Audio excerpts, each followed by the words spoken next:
नमस्कार, स्वागत है आपका बीएचयू वर्ल्ड के ऑनलाइन लर्निंग प्लेटफॉर्म पे। दोस्तों, जैसा कि आपको पता ही होगा कि हम लोग बीएचयू के प्रीवियस ईयर क्वेश्चन सॉल्यूशंस में इस समय मैग्नेट पढ़ रहे हैं और ये मैग्नेट का आज हम लोगों का पार्ट 6 है।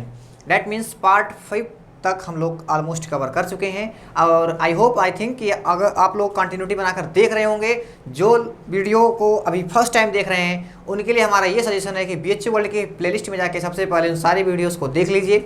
वहाँ पर मैंने इलेक्ट्रोस्टैट, कैपेसिटर और इलेक्ट्रिक करंट, ये 3 चैप्टर ऑलमोस्ट वहाँ पे कवर करा चुका हूँ और ये मैग्नेट वाला जो चैप्टर चल रहा है इसमें भी 5 वीडियो अब तक ऑलमोस्ट कवर हो चुके हैं। वहाँ पर बीएचयू के डिफरेंट कोर्सेज में जो आए हुए जो प्रीवियस ईयर क्वेश्चंस हैं फिजिक्स के, जिसमें से बीएससी एग्रीकल्चर है, बीएससी मैथमेटिक्स, बायो और नर्सिंग, जिसमें फिजिक्स आती है, उन सारे क्वेश्चंस को यहाँ पर डिस्कस किया जा रहा है। ओके, तो आई थिंक कि अगर आप लोग कंटिन्यूटी बना के देख रहे होंगे तो ज़्यादा इंट्रोडक्शन की ज़रूरत नहीं है। ओके, तो आज का हम लोग इस सेशन स्टार्ट करते हैं। देखते हैं कि आज का हमारा पहला क्वेश्चन क्या है। आज का पहला क्वेश्चन आपके आंखों के सामने, जैसा कि आप स्क्रीन पर देख पा रहे होंगे, क्या लिखा है। एन इलेक्ट्रॉन विथ चार्ज ई, एक इलेक्ट्रॉन है जिसके ऊपर चार्ज कितना है, ई है, जिसके ऊपर चार्ज कितना है, ई है, एंड मास एम, उसका मास कितना है, एम है। Moving in its first orbit of hydrogen atom has magnetic moment mu g due to orbital motion as. Magnetic moment पूछ रहा है किसका, हाइड्रोजन एटम का, हाइड्रोजन एटम का, नॉट हाइड्रोजन मॉलिक्यूल्स का। अगर मैं आपसे पूछूं कि यहाँ पर हाइड्रोजन मॉलिक्यूल्स का मैग्नेटिक मोमेंट क्या होगा, are you able to tell me what will be the answer. अगर आप वीडियो को कंटिन्यूटी बना के देख रहे होंगे तो आई होप कि आप अपने कॉपी पे आंसर अब तक लिख चुके होंगे कि 0 आएगा। क्यों? क्योंकि जैसे ही आप लोग लिखोगे मॉलिक्यूल्स तो हो जाता है H2, H2 का मतलब होता है 1s2 और इसका मतलब होता है उसके पास 2 इलेक्ट्रॉन हैं, एक दाएं और एक बाएं, एक अप एक डाउन, एक राइट एक लेफ्ट, इस तरह से घूमते हैं और I बराबर हमारा 0 हो जाता है और जिससे हमारा M = 0 हो जाता है। खैर, ये सब पुरानी बातें हैं, प्राचीन काल में बताई गई थी, आप वीडियो में देखे होंगे, अच्छी बात है। हमको निकालना है यहाँ पर हाइड्रोजन परमाणु की, मतलब 1H1 है, मतलब यहाँ पर एक इलेक्ट्रॉन है, ये मान लेते हैं नाभिक है, मतलब न्यूक्लियस, इसमें एक प्रोटॉन है बैठा है आराम से और एक ही इलेक्ट्रॉन के चारों तरफ चक्कर लगा रहा है, इसको बोलते हैं 1H1। और हाइड्रोजन में आपको पता ही होगा कि न्यूट्रॉन नहीं पाया जाता है। तो बोर साहब, आपने केमिस्ट्री थोड़ी बहुत पढ़ी होगी, तो बोर मॉडल लेकर आया था। तो बोर साहब ने कुछ बताया था मोमेंटम के बारे में, कुछ याद आ रहा है? एंगुलर मोमेंटम, मैग्नेटिक मोमेंटम मतलब चुंबकीय आघूर्ण। तो उसमें हमको पता था L = H/2π, इसमें तो कुछ कहना ही नहीं है। उन्होंने क्या कहा था, देखना, केमिस्ट्री का टॉपिक है। L = H/2π। H क्या था, प्लॉन्क कांस्टेंट था। H क्या था, मतलब है प्लॉन्क कांस्टेंट है। वैल्यू आप देखना, यहाँ पे value doesn't matter. L = H/2π। अच्छा, तो क्या हमारा ये आंसर है? देखो, आंसर मैच कर रहा है आपसे कहीं? नहीं, H तो आया है ऑफकोर्स, लेकिन उसके साथ भी और सारी क्वांटिटीज आई हुई हैं। अब हम आपको डिटेल से बताते हैं कि इस क्वेश्चन का आंसर हम लोग कैसे फाइंड आउट करेंगे। अच्छा, देखो, सबसे पहले हम लोग क्या करेंगे, एक जो M होता है, जो अब तक आप लोग पढ़ते चले आ रहे हैं, जो किताबों में लिखा होता है, जो बहुत सारे इधर उधर, तो M = IA होता है। या फिर I को आप अगर कन्वर्ट करना चाहो तो आप लिख सकते हो Q/T × A। A क्या होता है, किसी भी शेप का एरिया होता है, Q/T लिख सकते हो और इंटू में A। या फिर इसको लिख सकते हो M = Q × A और इंटू में 1/T। The reciprocal of time period is called frequency. आवर्तकाल के व्युत्क्रम को आवृत्ति कहते हैं, इतना तो आपको पता ही होगा। L = क्या होता है, MVR, ये भी आप पढ़ चुके हैं। ये किसमें है, रोटेशनल मोशन, जो 11th में चैप्टर है उसमें आपने पढ़ा होगा। रोटेशनल मोशन, घूर्णन गति जिसको कहते हैं, उसमें आपने पढ़ा होगा कि जो L = होता है वो MVR होता है। इसको वेक्टर फॉर्म में कैसे लिखते हैं, M को हम लोग बाहर कर देते हैं क्योंकि M हमारा वेक्टर तो है नहीं, और वेक्टर R क्रॉस वेक्टर भी करके लिख देते हैं। चलो ठीक है, अब देखो इसको और कुछ लिखो, मैंने क्या कहा, इसको लिखो थोड़ा, M = QAF, क्या ले सकते हैं, अरे ये फ्रीक्वेंसी हमारी, आवृत्ति है, M/L = यहाँ से क्या हो जाएगा, QAF अपॉन में MBR। इतना पता चला कि QAF अपॉन MBR। आपको डायरेक्ट फार्मूला याद रखना है, ये आपको अल्टीमेट फार्मूला याद रखना है, नॉट डेरिवेशन। यहाँ से आप लिख सकते हैं M/L इज इक्वल टू, यहाँ से QAF को ऐसे रहने दो, कोई दिक्कत नहीं है, M को भी वैसे रहने दो, R को भी वैसे रहने दो। B को क्या ले सकते हो, B इज इक्वल टू होता है R into omega, R into omega. और ये पता होगा आपको ओमेगा इज इक्वल टू होता है 2π/T या 2πf। अच्छा, तो यहाँ से हम ओमेगा को स्थान पे ले सकते हैं 2πf। क्या आपको बात समझ में आ रही है? अच्छा, बहुत बढ़िया। Q हमारा यहाँ पे कैसा है, E है, चार्ज ऑफ इलेक्ट्रॉन, एरिया है πr², frequency f, mr² into 2πf। देखो f से f कैंसिल हुआ, r² से r² कैंसिल हुआ, पाई से पाई कैंसिल हुआ, और यहाँ से आपको क्या मिला, ध्यान से, यहाँ से मिला आपको E और यहाँ से आपको मिला 2m शायद मिला, E/2m मिल गया। बहुत बढ़िया, मजा आ गया। E/2m मिला, m को ट्रांसफर करो, यही m तो निकालना है यार, m ही तो होता है हमारा मैग्नेटिक मोमेंटम, यल थोड़ी होता, यल तो बोहर मॉडल ने दिया था हाइड्रोजन के लिए, हाइड्रोजन के लिए नहीं दिया था, उन्होंने दिया था कि जिसके पास सिंगल इलेक्ट्रॉन हो। तो हमारे पास हाइड्रोजन के पास सिंगल इलेक्ट्रॉन होते हैं, या फिर आप कह सकते हो He+ के पास होते हैं, या Li+3 के पास होते हैं। अच्छा, तो यहाँ से आप लोग लिखोगे E/2m इंटू में L, जैसा कि आपको पता है L का फार्मूला H/2π, और यहाँ से आपको मिलेगा EH/4πm। ये फार्मूला आपको डायरेक्ट याद रखना है। m इज इक्वल टू जो आता है निकल के E/H/4πm, ये फार्मूला आपको अल्टीमेटली याद ही करना है। इतना बड़ा डेरिवेशन आपको जानने की कोई ज़रूरत नहीं है यहाँ से। ये मैं आपके नॉलेज के लिए, जो लड़के PhD करना चाहते हैं उनके लिए है कि हाँ थोड़ा बहुत, बाकी आपको डायरेक्टली ये फार्मूला आप रट लो, कोई दिक्कत नहीं है। एग्जाम में आप डायरेक्टली टिक करोगे, वहाँ पे बैठ के डेरिवेशन थोड़ी ना करना है। तो उस हिसाब से हमारा कौन सा ऑप्शन सही हुआ, 4πm एक ही ऑप्शन में है, that mean second option is correct option for this question. Okay, चलो मजा आ गया। यहाँ से इलेक्ट्रॉन्स का हम लोगों ने मैग्नेटिक मोमेंट। अब इस तरीके से क्वेश्चन क्या करता है, कभी कभी आपको हाइड्रोजन ना देकर आपको इन सब सारे की वैल्यू दे देगा। यहाँ से ये जो EH/4πm सारे की वैल्यू रखोगे, न्यूमेरिकल वैल्यू कुछ निकल के आएगा, लेकिन उतना भयंकर वैल्यू नहीं आएगा कि पॉइंट में चला जाए या रेशनल नंबर में या फिर फ्रैक्शनल में आए। चलो आगे बढ़ने से पहले एक महत्वपूर्ण सूचना, अगर आप हमारे BHU वर्ल्ड के ऑनलाइन कोर्सेज से जुड़ना चाहते हैं, अगर आप BHU के एंट्रेंस एग्जाम को क्रैक करना चाहते हैं, जैसे BA आर्ट्स या सोशल साइंस, या BSc agriculture, BSc math bio and nursing, BA LLB, BCom and CHS, तो BHU world online courses provide कराता है। फर्स्ट जो हमारा बैच था वो ऑलमोस्ट स्टार्ट हो चुका है, बहुत पहले ही। सेकंड बैच में इनरोलमेंट स्टार्ट हो चुका है। अगर आपको इसके बारे में और ज़्यादा इन्फॉर्मेशन चाहिए तो स्क्रीन पे जो नंबर दिख रहा है उसके थ्रू आप कांटेक्ट कर सकते हैं। अदरवाइज आप शिक्षा वर्ल्ड ऐप डाउनलोड करके वहाँ से आप डायरेक्टली BHU वर्ल्ड के ऑनलाइन कोर्सेज को परचेज कर सकते हैं। ओके, चलिए देखते हैं हमारा अगला क्वेश्चन क्या है। अगला क्वेश्चन कह रहा है कि एन इलेक्ट्रॉन, एक इलेक्ट्रॉन है, इज मूविंग, जो मूव कर रहा है किसी एक सर्कुलर ऑर्बिट में इन ए मैग्नेटिक फील्ड। जब किसी मैग्नेटिक फील्ड में ये कहा दे कि कोई पार्टिकल परपेंडिकुलर एंट्री लेता है तो आप समझ जाओगे उसका पाथ वृत्ताकार होता है, सर्कुलर होता है। अगर ऑलमोस्ट कह दिया है कि उसका पाथ सर्कुलर है तो ये अंडरस्टूड हो जाता है कि वो परपेंडिकुलर ही एंट्री लिया होगा मैग्नेटिक फील्ड में। देखो परपेंडिकुलर वैसे लिख भी दिया इसमें, अच्छी बात है, दोनों चीज लिख दिया है। Perpendicular to its orbit plane on making its speed double the radius of the orbit is. अब बहुत अच्छा क्वेश्चन है, एग्रीकल्चर में तो हर साल इस टाइप क्वेश्चन आते ही आते हैं। तो इसमें कह रहा है कि हमारा एक इलेक्ट्रॉन है जो मैग्नेटिक फील्ड में परपेंडिकुलर एंट्री लिया और जिससे उसका पाथ सर्कुलर हो गया। तो फिर उसके बाद कह रहा है कि अगर हम किसी भी प्रकार से बाई एनी मेथड अगर हम लोग उसके वेलोसिटी को इंक्रीज कर दें 2 टाइम्स तो उसका रेडियस कितना बड़ा हो जाएगा। उसका रेडियस अनइफेक्टेड रहेगा, कुछ पता ही नहीं चलेगा। ऐसा कैसे हो सकता है, वेलोसिटी चेंज करो रेडियस ही नहीं चेंज हुआ, कुछ तो चेंज होगा ही। सही बात है, भी देखते हैं। रिड्यूस टू हाफ, आधी रह जाएगी, डबल दुगनी हो जाएगी, या रिड्यूस टू 1/4 या चौथाई रह जाएगी। देखते हैं कि इस क्वेश्चन का आंसर क्या होगा। देखो हमको पता है कि जब कोई पार्टिकल परपेंडिकुलर एंट्री लेता है तो इसके लिए फार्मूला हम लोग यूज़ करते हैं सेंट्रीपिटल फोर्स जो केंद्रीय में लगता है mv²/r QVB। इसके लिए बता रहा हूँ, जो फार्मूला भूल जाते हैं एग्जाम में बार बार, तो फाइनली मिलेगा mv/qb।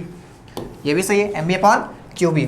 तो सर भी यहाँ पे भी हमारा वेलोसिटी है तो बढ़ा देते हैं। अरे रेडियस है, r = mv/qb पूछ रहा है। ओके देखो फिर से पढ़ लो कि radius of the orbit is, अगर वो मूव कर रहा है परपेंडिकुलर प्लेन में, on making its speed double the radius of the orbit is.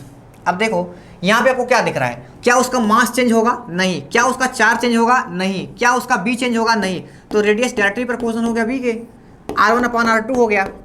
यहाँ से हमको मिला b1/b2, तो यहाँ से आपको मिलेगा b1/2b1, b1 से मिला r2 = 2r1। ऑप्शन में है कि नहीं? हाँ डबल तो है। अच्छा ये तो बहुत चलो ठीक है। अगर हम आप इससे यहाँ पे क्वेश्चंस और कर दें, रेडियस को हमने रिमूव कर दिया, और यहाँ पे हमने इसके स्थान पे, रेडियस के स्थान पे हमने लिख दिया टाइम पीरियड। अब आप लोग अपने कॉपी में लिखो कि अब इसमें से कौन सा ऑप्शन सही होगा। अगर हमारा कोई इलेक्ट्रॉन परपेंडिकुलर है, मैग्नेटिक फील्ड में, सर्कुलर मोशन में है, तो उस इनडायरेक्ट कंडीशन, उस कंडीशन में क्या होगा? टाइम पीरियड, अगर हम लोग उसके वेलोसिटी को 2 टाइम्स बढ़ा देते हैं तो। Let us see how to solve this type of questions. अब देखो हमने यहाँ पे r निकाला, हमको पता है एक चीज़ 2 = 2πr/b होता है। इसको भी मैं पहले वीडियो में बता चुका हूँ कैसे ये सब याद किया था। टी का भी फार्मूला आपको याद करने की जरूरत नहीं है, आपको इतना पता होगा डिस्टेंस, स्पीड एंड टाइम में रिलेशन। हिंदी में बोलें तो दूरी बराबर चाल गुणे समय, जिस्ट होता ना इस सब टाइप का क्वेश्चन, तो वही है ये अपना हमारा। तो T = 2πmv/qv × v, v से कैंसिल हुआ, 2πm/qv। अब आप हमको ये बताओ कि T के कहीं फार्मूले में वेलोसिटी नजर आ रही है? 2 दिखा, पाई दिखा, मास दिखा, चार्ज दिखा, मैग्नेटिक फील्ड दिखा, बट हमको कहीं नहीं दिखा कि T हमारा V पे है। That means T is independent from velocity. ये वेलोसिटी पे निर्भर ही नहीं करता है, अनिर्भर है, उस पर डिपेंड नहीं करता है। तो आप चाहे 2 गुना बढ़ा दो, 4 गुना बढ़ा दो, 5 गुना बढ़ा दो, अनइफेक्टेड रहेगा, उसकी वेलोसिटी में कभी चेंजिंग नहीं आएगी। तो अगर हमारा आवर्तकाल पूछा होता, टाइम पीरियड, उस हिसाब से हम कहते हैं कि first option will be correct, हमारा यहाँ पे अनइफेक्टेड होता। ओके तो आप लोग थोड़ा सा ध्यान से करिएगा, रिलेशन में देखिएगा कि कौन कौन सी चीज़ें कांस्टेंट चल रही हैं। उन सारे चीज़ों को आप जो कांस्टेंट में है उसको तो भूल जाइएगा, जो वेरी कर रही हैं उसके हिसाब से आप देखिएगा कि हमारा वहाँ से ऑप्शन किस तरह से चेंज होगा। क्वेश्चन नंबर 3, 0.5 मीटर वायर है हमारे पास, एक आधे मीटर का वायर है विद करंट 1 एम्पियर। उसमें करंट कितना है? 1 एम्पियर का है। एक यूनिफॉर्म मैग्नेटिक फील्ड में रख दिया गया, तो वहाँ पे ये रियलाइज हुआ कि 2 टेस्ला, वहाँ पे 2 टेस्ला का फोर्स उस पर लगा। और कैसे लग रहा है force? Perpendicular to its length. इसके लेंथ अगर ऐसे रखा हुआ है तो इसके लेंथ के परपेंडिकुलर लग रहा है। अच्छा तो कह रहा है कि फोर्स बताइए सर, इस वायर पर फोर्स कितना होगा। देखो सिंपल सीधा सीधा ये क्वेश्चन आया हुआ है formula based. By the way bad luck कि आपको फार्मूला नहीं याद है। अब आपको ऐसा तो है नहीं भाई, फार्मूला एक आध फार्मूला तो याद होना चाहिए। नहीं सर वो बताने जा रहे हैं कोई फार्मूला ना याद हो कैसे आप एग्जाम में क्रैक कर सकते हैं, तो ऐसा वीडियो नहीं है। देखो आप एक फार्मूला पढ़े होंगे, F = QVV sin θ।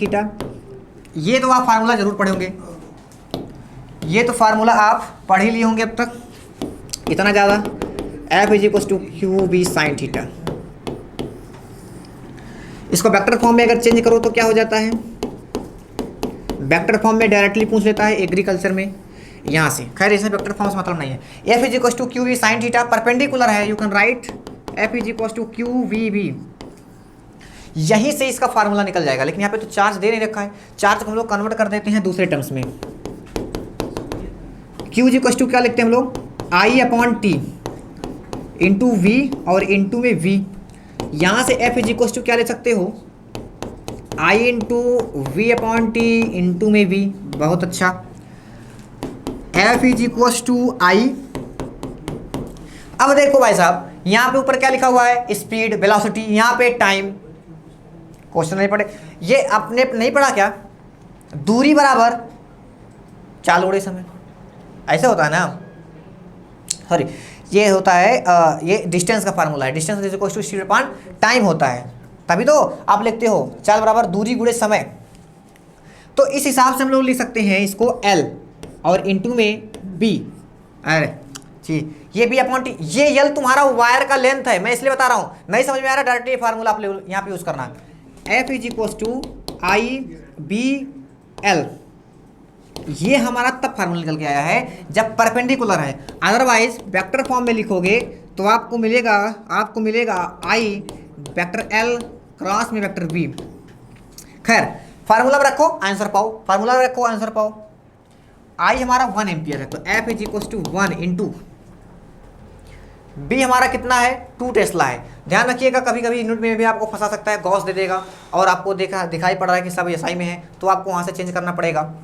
बी हमने रखा 2 और हमारा लेंथ यहाँ पे कितना गिवन है, 0.5।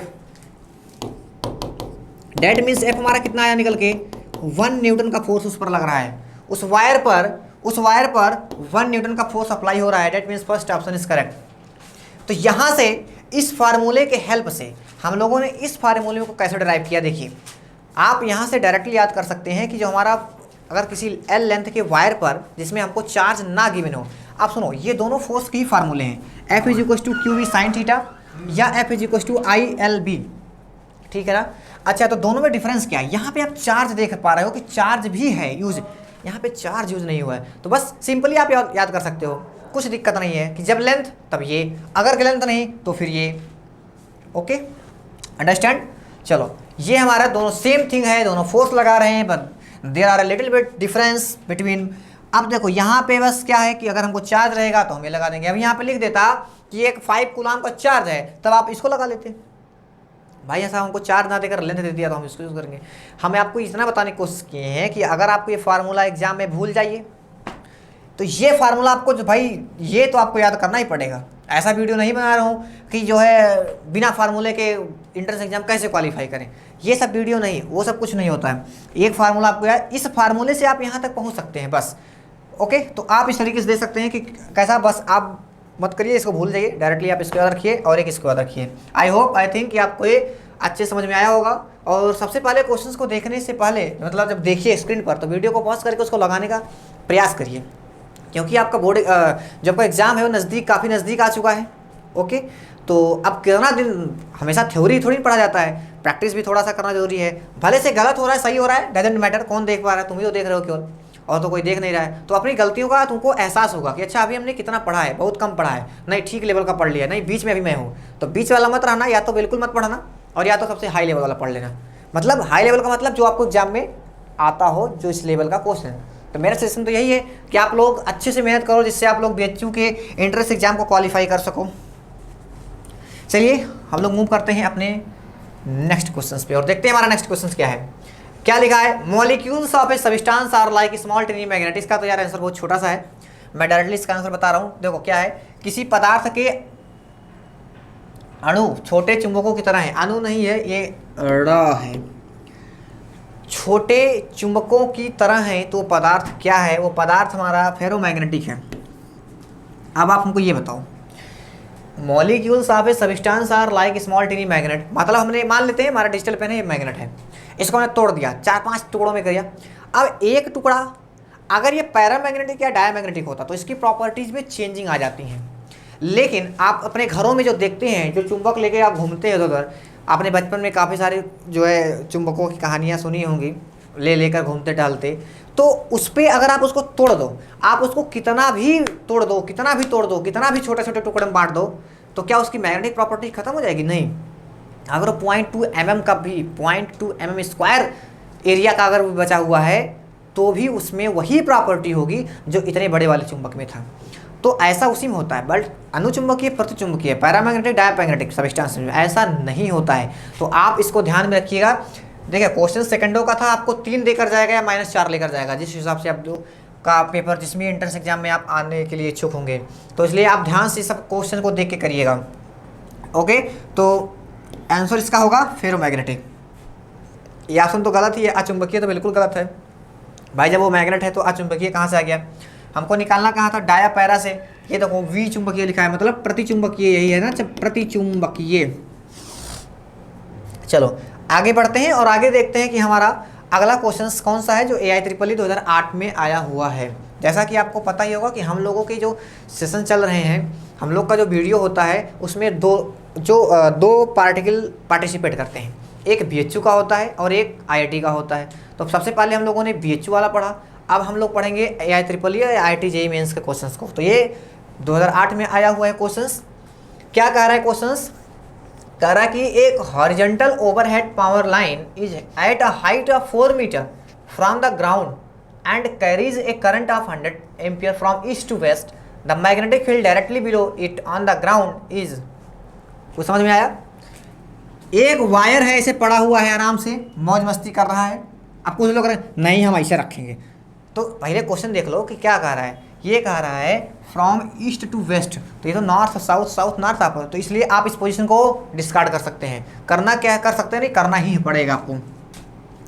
करंट इसमें कहाँ जा रहा है? ये हमारा ईस्ट है, ये हमारा वेस्ट है, तो हमारा करंट। थोड़ा बहुत भूगोल की भी जानकारी होनी चाहिए, नहीं तो पता चले कि कुछ पता ही नहीं है ईस्ट वेस्ट कहाँ होता है। अगर ईस्ट वेस्ट नहीं पता तो आपका ये क्वेश्चन, तो आप अपने इस क्वेश्चन को छोड़ दीजिएगा, नहीं तो माइनस में देख आंसर जाएगा। क्यों? क्योंकि देख लो यहाँ पे, देख लो आपको ये डायरेक्शन सहित पूछा है, south word north, south north. तो जिसको डायरेक्शन पता होगा वही तो कर पाएगा। ये कह रहा है कि इसे मान लो रखा है, इसके जस्ट बिलो, मतलब इसके जस्ट नीचे 4 मीटर के डिस्टेंस पे मान लेते हैं पॉइंट अगर हमारा P है, तो P पॉइंट पर पूछ रहा है कि मैग्नेटिक फील्ड कितना होगा। तो यहाँ पे बहुत बहादुरी नहीं है। आई थिंक कि बहुत सारे लोग इसको फार्मूला निकाल के अब तक कर चुके होंगे। बहादुर लड़का वो है जो इसका डायरेक्शन बता सके कि इसका डायरेक्शन किधर है। तो वीडियो को पॉज करके इसको सॉल्व आप लोग करिए कि किस तरह से इसको हम लोग सॉल्व करेंगे। तो देखो डायरेक्ट फार्मूला है, ज़्यादा चर्चा नहीं, μ0I/2πr। क्या कोई दिक्कत, दुख, परेशानी? μ0I मैं काफ़ी प्रयोग कर चुका हूँ, पहले ही वीडियो से इसको प्रयोग करते चला आ रहा हूँ। B = क्या होगा? μ0 को आप क्या रखोगे? आप μ0 की वैल्यू भी याद रखो, 4π × 10⁻⁷ न्यूटन पर एम्पियर स्क्वायर होता है। अच्छा, I आपको गिवन है 100 एम्पियर, 100 एम्पियर का करंट उसमें फ्लो हो रहा है। बहुत अच्छा, 2π को वैसे ही रहने दो, R हमको दे रखा है 4, पता चल गया। तो 2π से कटा 2 आया, 2 से कटा 2 आया, और 2 से फिर कटा 50 आया। तो यहाँ से हमको मिला V = 5 × 10⁻⁻⁶। ये तो आएगा भैया, -7 था, एक 50 था, एक 10 इसको उधार दे दिया, इसके पास -6 हो गया, तो 5 × 10⁻⁻�6। अच्छा टेस्ला में, ठीक है टेस्ला लिख लो भैया, क्या दिक्कत है। तो हमने लिखा 5 × 10⁻⁶। जब आप एग्जाम में जाओगे तो 5 × 10⁻⁶ टेस्ला ठीक है, लेकिन तो नॉर्थ साउथ आप बताओ। सर क्वेश्चन तो कह रहा है हमारा करंट ईस्ट से वेस्ट जा रहा है, तो ऑप्शन में हमारे ये कहाँ उत्तर दक्षिण आ गया। नॉर्थ मतलब उत्तर होता है, साउथ मतलब दक्षिण, ये कहाँ से सब आ गया। अब देखो डायरेक्शन आप कैसे फाइंड आउट करोगे? दाहिने हाथ के हथेली का नियम कैसे लगाते हैं? दाहिने हाथ के राइट हैंड पाम रूल। कहाँ से? देखो करंट हमारा इधर जा रहा है, करंट हमारा मान लेते हैं ये करंट हमारा इधर जा रहा है। अच्छा, तो करंट हमारा जब इधर जा रहा है तो हमने अपने अंगूठे को करंट के डायरेक्शन में रख दिया, ऐसे है। अब हमने अपने फिंगर को कर्ल किया, बाकी बची हुई उंगलियों को देखो, ये हमारा ऐसे है, इसको ऐसे गया कि नहीं? ऐसे देखो इधर जा रहा है, ऐसे कर, ऐसे नीचे की तरफ जा रहा है कि नहीं? नीचे की तरफ, इधर जा रहा है ऐसे, ऐसे आज नीचे की तरफ फिंगर कर्ल किए, इधर हमारा अंगूठा, इधर इधर गया तो मतलब यहाँ पे साउथ वर्ड जा रहा है। कहाँ पे जा रहा है? South word. तो हमारा ऑप्शन इस हिसाब से कौन सा करेक्ट हो जाएगा? C option. तो किससे किससे हम लोग डायरेक्शन निकालते हैं ये हम लोग दूसरे या तीसरे वीडियो में सीख चुके हैं। अगर आपने नहीं देखा है तो प्लेलिस्ट में जाके सबसे पहले उन वीडियो को देख लीजिए, वहाँ पे मैंने बहुत अच्छी तरीके से आपको एक्सप्लेन किया है कि कैसे, क्योंकि वहाँ पे मैंने एक कोशिश कराया था जिसमें आपको 4 थ्योरी मिल जाएगी। एक क्वेश्चन की सहायता से आपको 4 थ्योरी वहाँ पे मिलेगी कि किसी से क्या निकालते हैं हम लोग। आप लोग उसको कहीं कॉपी में नोट करके याद कर लीजिएगा। तो इस हिसाब से हमारा ऑप्शन सही होगा C option. C option is the correct option.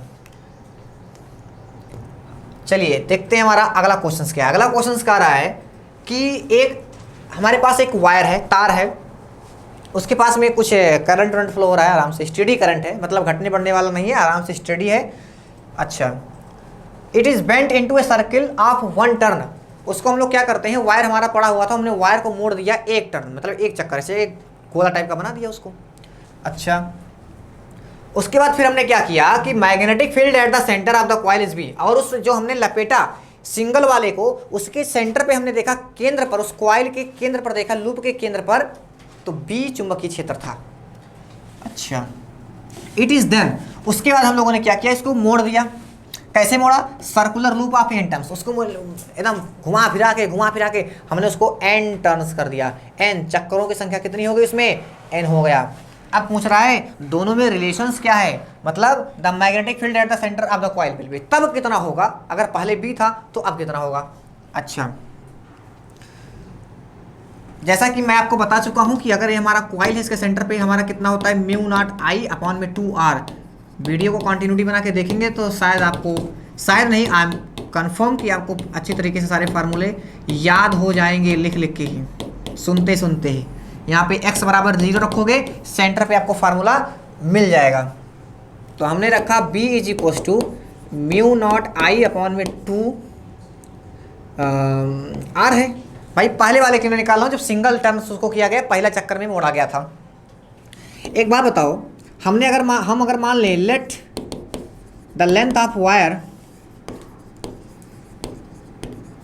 Is l centimetre, या कुछ भी मान लो, हटाओ सेंटीमीटर का कोई मैटर नहीं, एल है, चलो कुछ भी मान लो, एल है, ठीक, एल है। मान लेते हैं कि जो हमारा वायर है, तार है, वो एल सेंटीमीटर लंबा है। तो आप इसको नहीं ले सकते हो क्या, जरा हमको बताओ, L G equals to 2πr। अरे हमारा वायर पड़ा हुआ था, एल लेंथ का था, हमने उसको मोड़ के बना दिया सर्किल, तो उसका जो परिधि होगा, सरकमफ्रेंस होगा, उसके लेंथ के बराबर होगा। हाँ एग्जैक्टली। तो आर इज इक्वल्स टू यहाँ से ले सकते हो एल अपॉन 2π, बताओ सही है कि नहीं। आर इज इक्वल्स टू ले सकते हो एल अपॉन 2π, इसमें ले जाके वैल्यू रख दो। तो B is equals to mu ना चाहिए अपॉन 2 1 अपॉन आर, 2π ऊपर चला जाएगा, और ये हमारा एल, तो 2 से 2 कैंसिल हुआ, और बी इज इक्वल्स टू हमको फाइनली मिला यहाँ से mu not I upon L, mu naught pi I upon में एल। इसको सुला दो आराम से, सोने दो इसको। हम लोग चलते हैं आगे। अब देखते हैं सेकंड वाले की कहानी क्या है। सेकंड वाले की कहानी को हम लोग कैसे सॉल्व करेंगे।